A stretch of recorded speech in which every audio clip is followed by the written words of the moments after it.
यदि आपको डॉक्टर ने कह दिया कि ऐसा है, डॉक्टर की दवाइयाँ लो, जांच कराओ, डॉक्टर को दिखाओ, रिपोर्ट लाओ, पर साथ में 7 स्थान बताए हैं जहाँ पर शमी पत्र को अगर चढ़ाते रहे तो वो रोग कितना भी बड़ा हो, आखिरी में वो रोग समाप्त हो ही जाता है।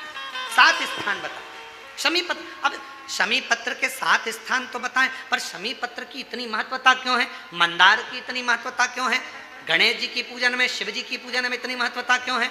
7 स्थान पर शमी पत्र का वर्णन किया गया। 7 स्थान शिव महापुराण के वो 7 स्थान शिवलिंग के आप लोग देखेंगे, दर्शन करेंगे। ये मानकर चलिए ये जलाधारी है, ये जहाँ से जल बहता है वो स्थान है, ये शिवलिंग है। समझ में आ रहा है सबको? ये शिवलिंग, ये जलाधारी, ये जल बहता है वो स्थान, बीच में अशोक सुंदरी का स्थान, गणेश जी कार्तिकेय जी का स्थान, माँ जगत जननी का हस्त कमल, शिवलिंग, ऊपर जलाधारी में जया, विषहरा, श्यामली बारी, दौतली, 7 स्थान बताए। पहला स्थान अशोक सुंदरी का स्थान, द्वितीय स्थान भगवान श्री गणेश जी महाराज का स्थान, जहाँ गणेश जी का स्थान है सीधे भाग में उस स्थान। तृतीय स्थान माँ पार्वती जी का हस्त कमल। चतुर्थ स्थान भगवान शंकर का शिवलिंग। चौथा स्थान।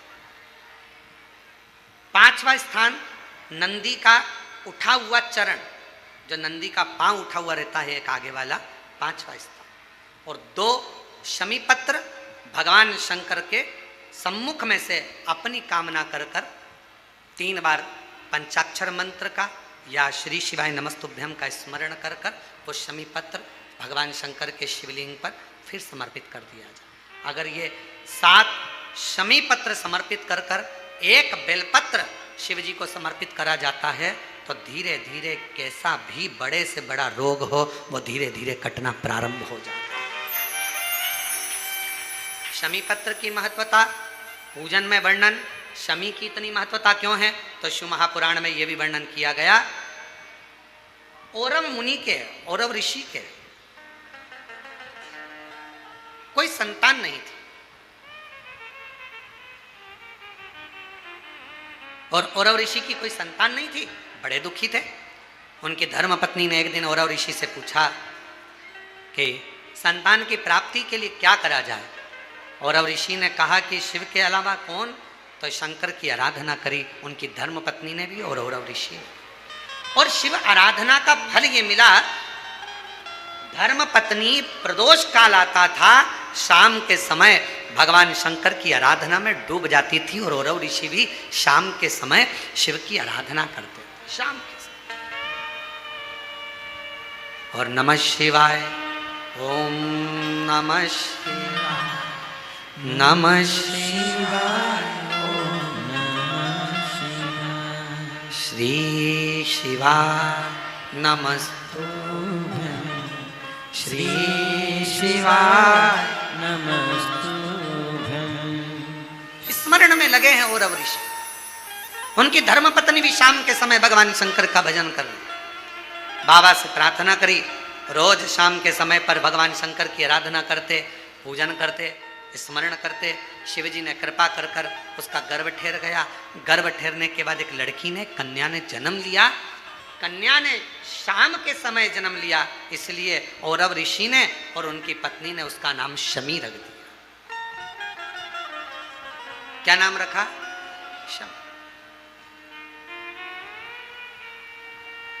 कन्या का जन्म हुआ। औरव ऋषि की यहां बड़ी बधाइयां बजी, खूब उत्सव मना। समय आया जब औरव ऋषि के यहां पर कन्या का जन्म हो गया, कुछ समय ही आनंद के साथ में एक ऋषि और हुए जिनका नाम था धौम्य ऋषि। और धौम्य ऋषि के यहां भी एक बेटे का जन्म हुआ जिसका नाम मंदार रखा। क्या नाम रखा? मंदार। एक कन्या जो औरव ऋषि के यहाँ जन्मी उसका नाम शमी था। धौम्य ऋषि के यहाँ जो बालक जन्मा उसका नाम, जम के बोलो सब लोग, मंदार। मंदार जानते हो ना, फूल होता ना मंदार का, आंकड़े का फूल जो होता, मंदार। कई लोग हमसे कहते हैं आप कहते हो संतान प्राप्ति के लिए आंकड़े की जड़ का, सफेद आंकड़े की जड़ का प्रयोग करो, मंदार की जड़ का प्रयोग करो। उसका कितना महत्व है जरा देखो तो शास्त्रों।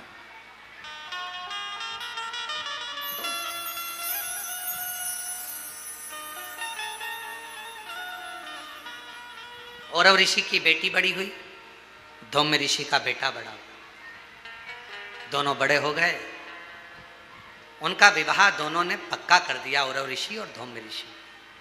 शमी और मंदार की शादी हो, छोटे थे, पहले के समय में छोटी अवस्था में विवाह हो जाता था। आज के समय में तो अवस्था हो जाती है, छोटा समझ में ही नहीं आता कब विवाह करना। पहले लोगों ने विचार करा पढ़ाओ पढ़ाओ पढ़ाओ पढ़ाओ पढ़ाओ, मना नहीं, फिर नौकरी नौकरी धंधा पानी, नौकरी नौकरी करते करते कब 30-35 साल के हो गए, विवाह का ध्यान नहीं रहा। फिर बाद में लड़का देख रहे, लड़की देख रहे, विवाह पक्का ना हो पा रहा। फिर ना जाने कहां कहां जाकर महाराज जी हमारी पत्रिका देखो, महाराज जी हाथ देखकर बताओ, महाराज जी कुछ बताओ, शादी हो जाए, ब्याह हो जाए, जल्दी से ब्याह हो जाए, शादी हो जाए, ऐसा कोई उपाय बताओ, कोई ऐसा काम करो। अरे भाई जब विवाह का उम्र था, पढ़ो, मना नहीं, खूब विद्याध्ययन कराओ, मना नहीं, काम धंधे से भी लगो, मना नहीं, बिजनेस करो, नौकरी करो, सब करो, पर शादी जैसे एक उम्र होती है कि मिलिट्री में, आर्मी में इतनी उम्र के व्यक्ति को लिया जाएगा, उसके बाद लेते हैं क्या उसको? जम के तो बोलो जरा, नहीं। मिलिट्री की उम्र है, कमाने की उम्र है, माता की गोद में बैठने की उम्र है, हर चीज की उम्र है। उसी तरह विवाह की भी एक उम्र है, शादी भी समय पर करिए। आज जो इतने इतने ना जाने कितने कितने बखाड़े हो रहे हैं रोज सोशल मीडिया पर, अखबारों में रोज पढ़ने को मिलता है, ऐसा हो गया, वैसा हो गया। समय पर सब चीज अच्छी लगती है, समय का ध्यान, समय। इसीलिए शिव महापुराण की कथा कहती है, धन सत्ता वैभव कुर्सी पद प्रतिष्ठा मिलना, ये मिल रहा है, प्राप्त हो रहा है। धन मिला, सत्ता मिली, वैभव मिला, कुर्सी मिला, पद मिला, प्रतिष्ठा मिली, सब कुछ मिली। हो सकता है कि यह तुमको प्राप्त हो जाए, कैसे ना कैसे मिल जाए, कैसे ना कैसे तुम्हारे भाग्य में आ जाए। ये सब मिलना भाग्य की बात नहीं है। सबसे ज्यादा भाग्य की बात तब है, सबसे ज्यादा भाग्य की बात तब है जब, सबसे ज्यादा भाग्य की बात तब है जब एक अच्छा गुरु और एक अच्छी धर्म पत्नी आपकी संगनी बनकर साथ चले, तो समझ लेना कि भाग्य। एक गुरु अच्छा मिल जाए, एक धर्म पत्नी अच्छी मिल जाए। गुरु तुम्हें स्वर्ग की सीढ़ी चढ़ाने की राह बताता है, और धर्म पत्नी तुम्हारे साथ रहकर घर को स्वर्ग बनाने का प्रयास करती है। धर्म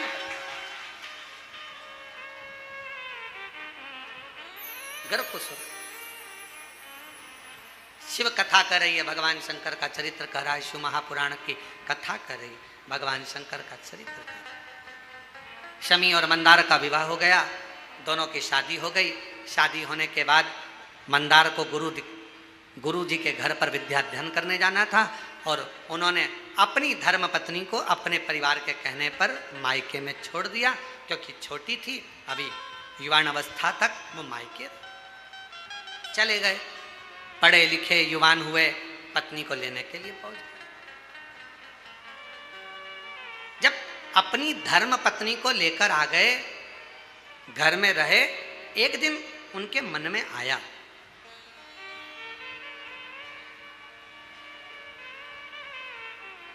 उनके मन में भाव प्रकट हुआ, चलो अपने गुरु जी से मिलकर आते हैं, चलो। और दोनों शमी और मंदार दोनों बड़े अलमस्ती के साथ जाने लगे। चलते चलते बीच में भुषुंडी ऋषि का आश्रम पड़ गया। अब भुषुंडी ऋषि को तो आप जानते ही होंगे कि भुषुंडी ऋषि का आश्रम मतलब भुषुंडी बाबा कैसे थे, गणेश जी के परम भगत, और भुर्सुंडी ऋषि ऐसे ऋषि थे भुर्सुंडी जी कि शायद दुनिया में इतना सुंदर ऋषिवर कोई हुआ ही नहीं, इतने सुंदर थे। अप्सराएं, अप्सरा लोक को छोड़कर भुर्सुंडी बाबा का केवल दीदार करने के लिए, दर्शन करने के लिए आती थी, इतने सुंदर। एक दिन भुर्सुंडी ऋषि के मन में आया कि मैं सुंदर हूं तो अप्सराएं मेरी ओर देखती हैं, भगवान को नहीं देखती, उनकी आराधना नहीं करती, सब लोग मुझे देखते हैं, क्या करूं ऐसी सुंदरता का। एक दिन भुर्सुंडी ऋषि ने तप करा, साधना कर कर गणेश जी को प्रकट कर लिया। गणेश जी ने कहा मांगो तुम्हें क्या चाहिए। कहा बस इतनी कृपा कर दो, जैसे आपका हाथी का मुंह लगा है मेरा भी हाथी का मुख कर दीजिए।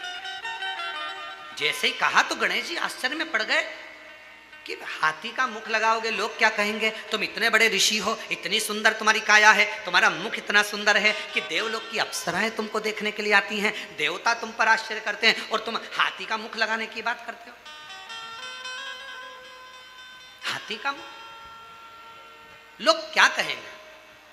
भुर्सुंडी बाबा ने कहा कि प्रभु बस कृपा करो, तुम तो मुझे हाथी का मुख लगा दो। गणेश जी ने कहा चाहिए काय के लिए, तो कहा मेरे भजन में लोग परेशान कर, परेशान। हाथी का तथास्तु। गणेश जी का मुख, सिर पर मुकुट होता था। भुर्सुंडी बाबा का कभी आप दर्शन करेंगे, गणेश जी का मुख लगा है, शरीर मनुष्य का है, ऋषि का, सिर पर जटा बंधी है, जटा। भुर्सुंडी बाबा का हाथी का मुख, सिर पे जटा।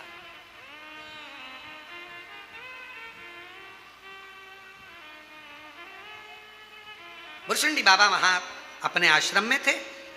शमी और मंदार निकल कर जा रहे थे दोनों। अब नवयुवक थे, युवान थे, कई बार हंसने में आ गया। जैसे ही उन्होंने भुर्सुंडी बाबा का रूप देखा कि हाथी का मुख लगा है, मनुष्य का शरीर है, सिर पे जटाबंदी है, बड़े हंसने लगे और जो ठाका लगाकर हंसे, इतनी देर में भुर्सुंडी बाबा को क्रोध आ गया। और भुर्सुंडी बाबा को जैसे ही ऋषि को क्रोध आया, उन्होंने श्राप दे दिया, ए शमी, ए मंदार, तुम इतने सुंदर, इतने विद्वान, इतने ज्ञानवान होने के बाद भी एक ऋषि पर हंसे हो, मैं श्राप देता हूं, ये तुम्हारी जड़ता है, इसलिए तुम दोनों वृक्ष के रूप में हो जाओ, ये मेरा श्राप है। चरणों में पड़ गए, क्षमा करो, क्षमा, गलती हो गई, क्षमा कर दो। सुन, सुन।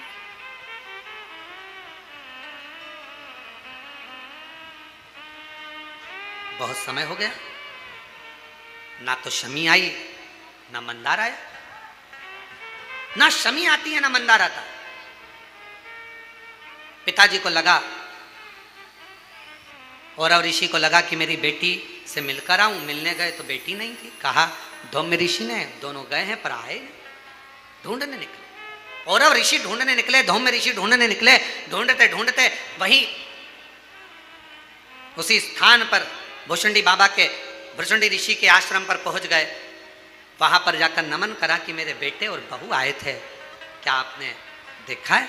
कहा उन्होंने मेरी हंसी उड़ाई, मैंने उन्हें श्राप दे दिया, वो वृक्ष बन गए।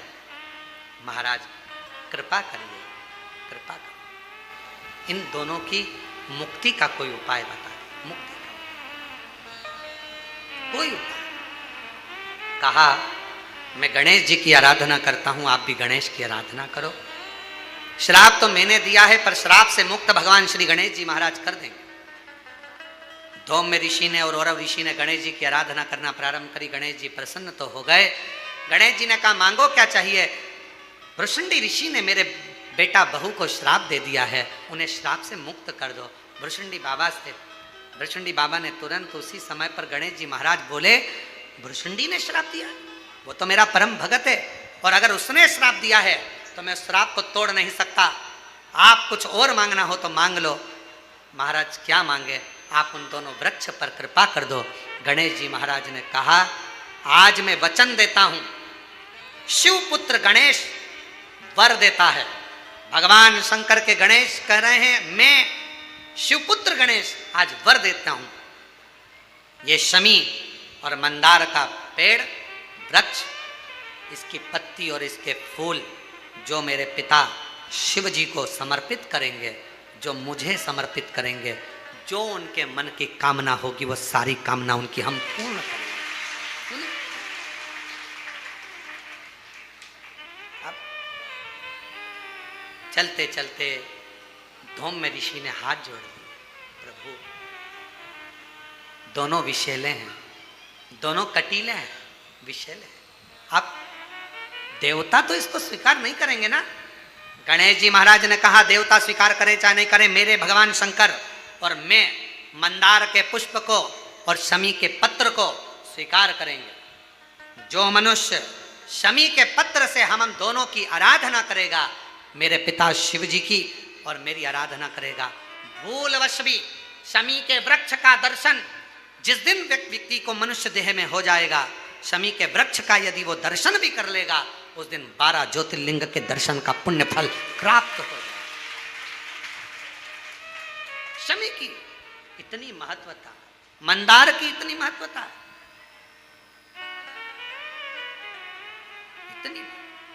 शिव महापुराण की कथा कहती है कितना भी रोगीला व्यक्ति है, कोई बड़ा रोग से ग्रसित व्यक्ति है, वो रोग मिटी नहीं रहा, उसको केवल एक काम चालू कर देना चाहिए, भगवान का पंचाक्षर मंत्र का जाप करे, डॉक्टर से जांच कराए, औषधि ले, डॉक्टर को दिखाए, दवाइयाँ ले, जांचें कराए, डॉक्टर को शिव मानकर उसकी दवाइयों का सेवन करे, साथ में शमी पत्र भगवान शंकर को चढ़ाना प्रारंभ करे। शमी पत्र यदि वो प्रतिदिन नहीं चढ़ा सकता तो सोमवार, शनिवार, कुछ अष्टमी, प्रदोष, शिवरात्रि ऐसी तिथियां हैं जिस दिन भगवान शंकर को शमी पत्र अगर चढ़ाया जाता है तो व्यक्ति के जीवन का कैसा भी रोग हो वो धीरे धीरे समाप्त होता चलेगा। शमी पत्र बेल पत्र का वृक्ष घर में रखते हैं, शमी का पौधा घर में रख सकते हैं पर शमी का पेड़ घर में नहीं रख सकते। शमी छोटा रहे, छोटे से पौधे के रूप में रहे, तब तक घर में रहे, स्वीकार है, पर शमी का पेड़ अगर बनते चले जा रहा है तो वो घर के अंदर स्वीकार नहीं। शमी पौधे के रूप में गमले में रहे, क्यों? दर्शन होगा, दर्शन होगा। यहां तक कहा है महाराज, अगर शरीर का कोई अंग है, उसका एक प्रमाण है, देखिए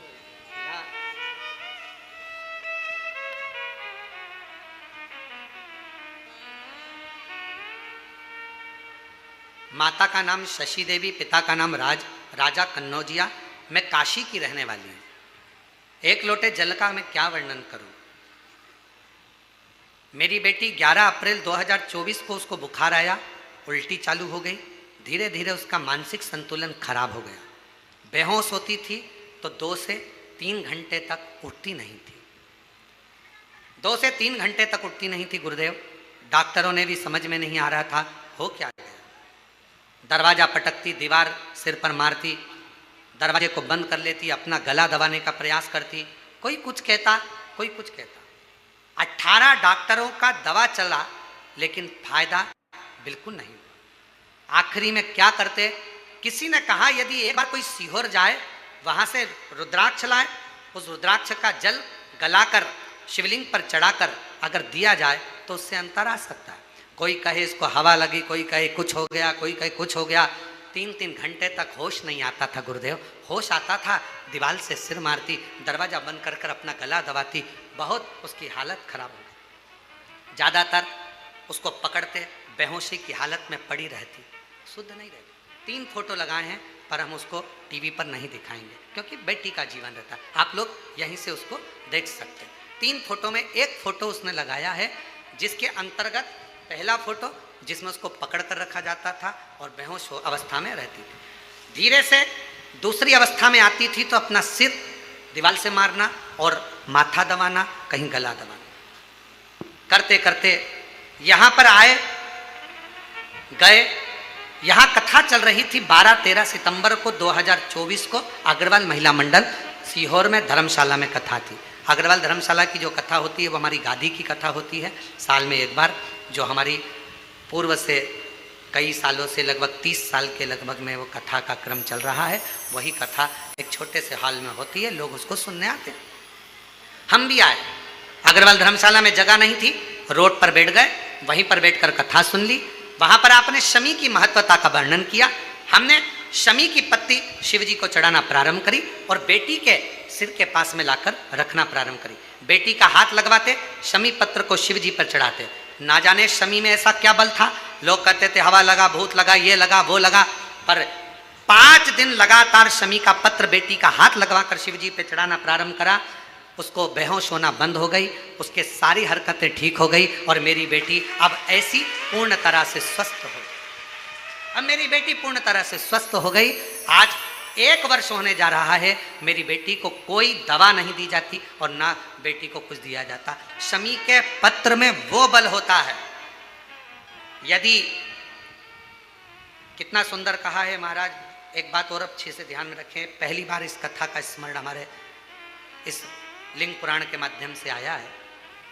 यदि तुम्हारे घर में छोटा सा शिवलिंग है और आपको लग रहा है कि कोई व्यक्ति कोई गलत कार्य कर रहा है या किसी ने हमारे को कोई गलत कार्य करा, कोई ने बताया आपको, वैसे तो कोई गलत होता नहीं है, कर्म के आगे क्या गलत होगा, फिर भी आपको ऐसा लगता है, एक शमी का पत्र आपके घर में रखे हुए शिवलिंग पर चढ़ा दीजिए, उसके ऊपर एक बेलपत्र चढ़ा दीजिए। किसी की सामर्थ्यता नहीं है कि दुनिया में कोई तुम पे टोना कर दे, कि टोटका कर दे, कि कोई हालत खराब, किसी की सामर्थ्यता नहीं। शमी का पौधा जिसके घर में, पर उतना याद रखना, शमी का पेड़ नहीं, बेलपत्र का वृक्ष तुम्हारे घर में हो, शमी का वृक्ष नहीं, शमी का पौधा हो रहे, जिसके घर के आसपास में, घर के नजदीक में शमी का छोटा सा पौधा होता है, वहां पर भी कोई गलत कार्य कोई कर नहीं सकता। किसी की सामर्थ्यता नहीं, सामर्थ्य शिव तत्व की प्राप्ति। और महाराज शिव शिव है, शंभु शंभु है, ओघड़दानी ओघड़दानी।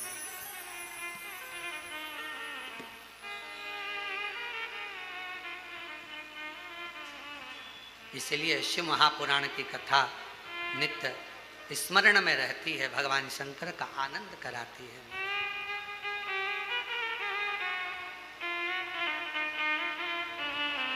भगवान शिव की कथा, भगवान शंकर ओघड़दानी, त्रिकालदर्शी, कैलाशी, अविनाशी, शिव शिव।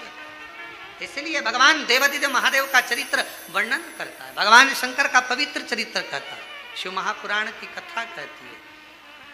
घर के अंदर शिवलिंग नहीं हो, जिस घर के अंदर अगर छोटा सा भी शिवलिंग नहीं है, तो उस घर का पानी पीने का भी यहाँ पर वर्णन नहीं किया गया कि आप उस घर का पानी। काबरा जी, लिंग पुराण में, शिव महापुराण में, स्कंद पुराण के काशी खंड में, अवंतिका खंड में, केदार खंड में, सब में वर्णन किया गया कि घर के अंदर यदि एक छोटा सा भी शिवलिंग है,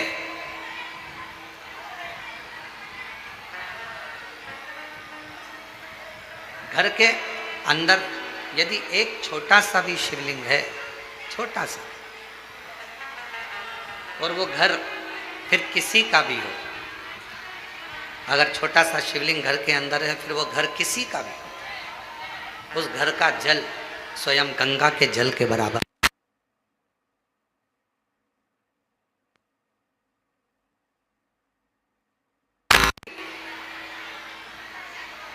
यदि घर के अंदर शिवलिंग विराजमान है, छोटा सा भी अगर शिवलिंग, बाहर आवाज नहीं जा रही है, उस आवाज की व्यवस्था करो। घर के अंदर यदि छोटा सा भी शिवलिंग है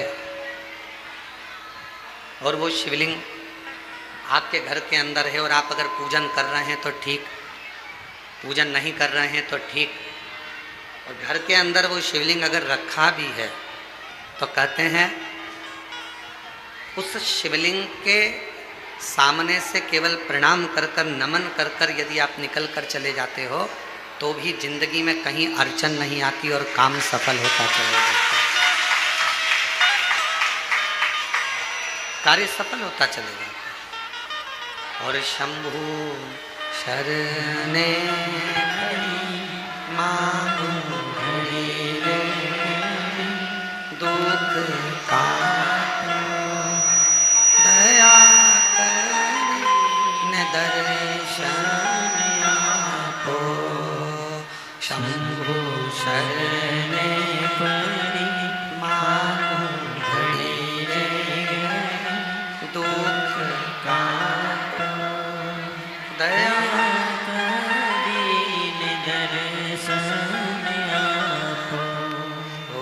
शंभु शरणे पड़ी मांगू घड़ी रे घड़ी दुख काटो दया करी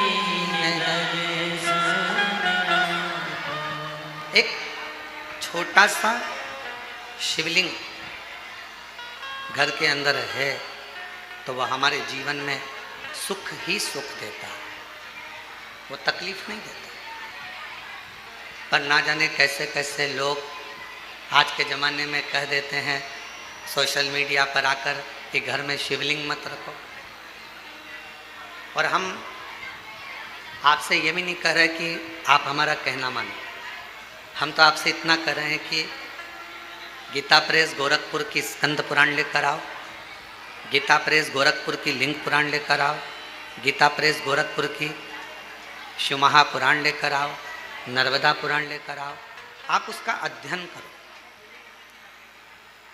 और जब आपको अध्ययन में मिल जाए कि हाँ शिव महापुराण की कथा में ये वर्णन है कि घर के अंदर अगर एक शिवलिंग है तो वह हमारे जीवन के सारे दुखों को समाप्त करता चला जाता है, तो मानना कि शिव पुराण।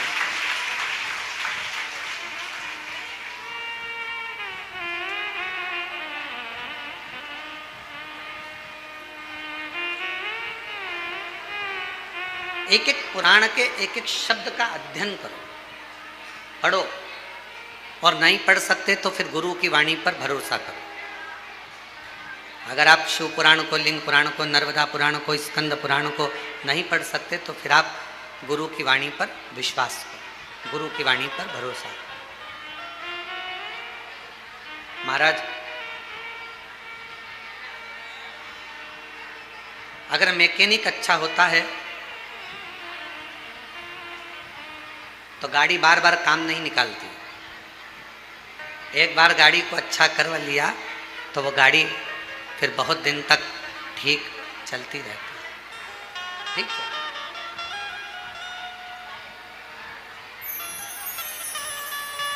यदि मैकेनिक अच्छा है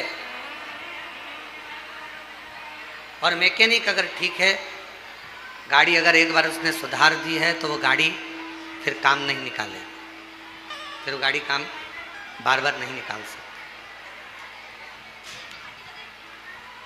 जैसे मैकेनिक अच्छा है तो गाड़ी बार बार काम नहीं निकालती है, गाड़ी बार बार बिगड़ती नहीं है, उसी तरह यदि गुरु अच्छा है तो ये मन बार बार बिगड़ता नहीं है और गलत जगह पर जाता है।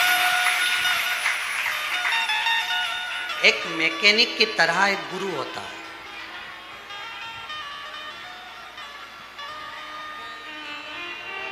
गुरु भी एक मैकेनिक की तरह। मैकेनिक का काम है गाड़ी का ऑयल देखना, पेट्रोल देखना, डीजल देखना, ब्रेक देखना, उसका गियर देखना, और सारी चीज़ें उस मैकेनिक ने देखी, जो खराब थी वो सही। अब मैकेनिक गाड़ी सही करता है तो क्या माइक लेकर चिल्लाता है इसका ब्रेक बेकार हो गया है? मैकेनिक माइक लेकर चिल्लाएगा कि इस गाड़ी का क्लच बेकार है, इस गाड़ी का टायर बेकार है? मैकेनिक चिल्लाता नहीं है। मैकेनिक जब गाड़ी सामने सुधरने के लिए आती है और वो गाड़ी जब जो उसमें प्रॉब्लम होती है, जो उसमें खराबी होती है, जो उसमें बेकार होता है, तो मैकेनिक जो खराबी होती है उसको निकालता जाता है, सही करता जाता है, अच्छा करता जाता है, और बाद में पूरा बिल थमा देता है। मैंने ये ठीक करा है। अगर इसका ऑयल नहीं बदलता, ऑयल पूरा काला हो चुका था, गाड़ी बेकार हो जाती, गियर बेकार हो गया था, इसका टायर बेकार हो गया था, बदला। आगे से ये टूट गया था, बदला। उसने तो केवल बिल तुम्हारे सामने रख दिया, केवल। चिल्लाकर नहीं बोला मैकेनिक कि ये खराब है। सच्चा गुरु एक अच्छे मैकेनिक की तरह होता है। आपके दोष, आपके अवगुण आपके अंदर कितने भरे हैं वो किसी को नहीं बताएगा, बस देख लेगा कि गाड़ी में गड़बड़ी कितनी है और उसको ठीक कैसे करना है। भजन से, कीर्तन से, स्मरण से, मंत्र जाप से, नाम जाप से कैसे ठीक करना है ये गुरु जानता है।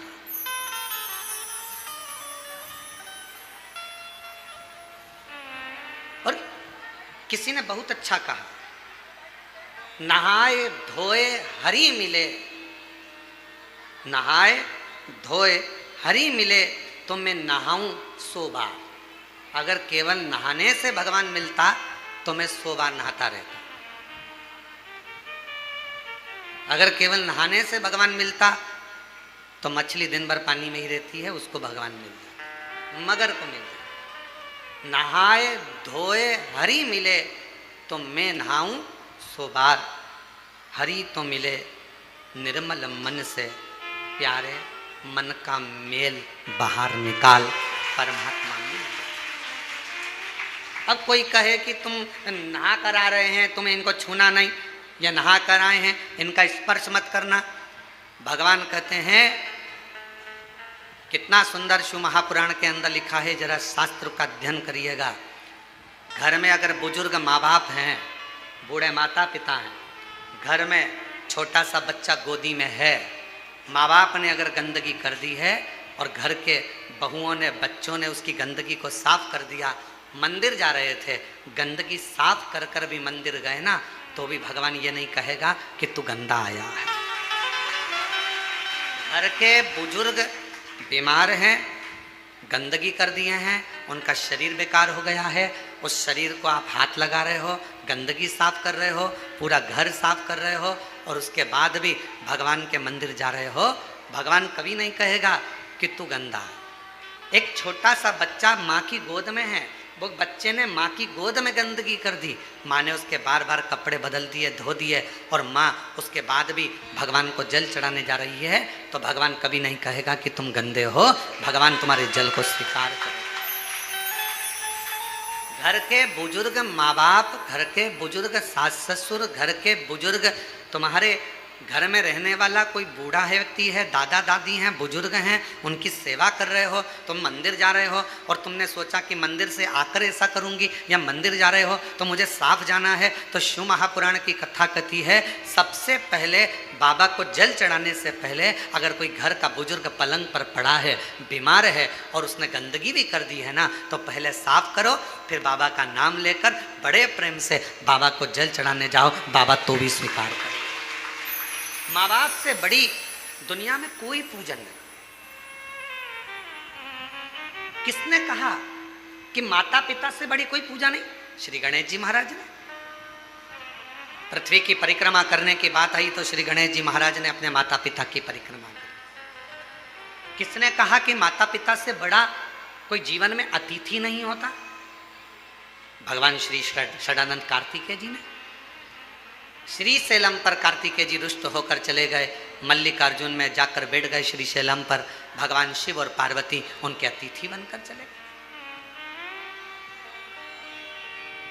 कौन कहता है कि पहले देव पूजन करो फिर माता पिता की पूजन करो? नहीं। सुंदर शिव महापुराण के अंतर्गत अशोक सुंदरी का संवाद हम जितनी बार सुनते हैं उतनी बार कम पड़ता है। अशोक सुंदरी सबसे पहले अपने माता पिता, अपने सास ससुर की सेवा में लीन रहती थी, इसके बाद में अन्य कार्य में, अन्य सेवा में, अन्य भजन में जाता था। क्यों गुरुजी? घर में छोटा सा बच्चा है, उसने गंदगी कर दी और मुझे जल चढ़ाने जाना था सुबह सुबह, बच्चा उठ गया, गंदगी कर दी, मैं नहा धोकर निकली थी और फिर वापस मुझे मंदिर जाना था और मैं जल चढ़ाने के लिए जा रही थी, गंदगी साफ करी, मंदिर नहीं जा पाई क्योंकि आज मैं बच्चे की गंदगी साफ करी तो मंदिर नहीं पहुंच पाई। शास्त्र कह रहा है माँ को बच्चे गोद में है और चाहे गोद में गंदगी कर दे और माँ उसको साफ कर कर बच्चे को वापस सुलाकर बड़े प्रेम के साथ अगर मंदिर जाती है तो भी शिव स्वीकार कर लेता। उसको शंकर कहते हैं।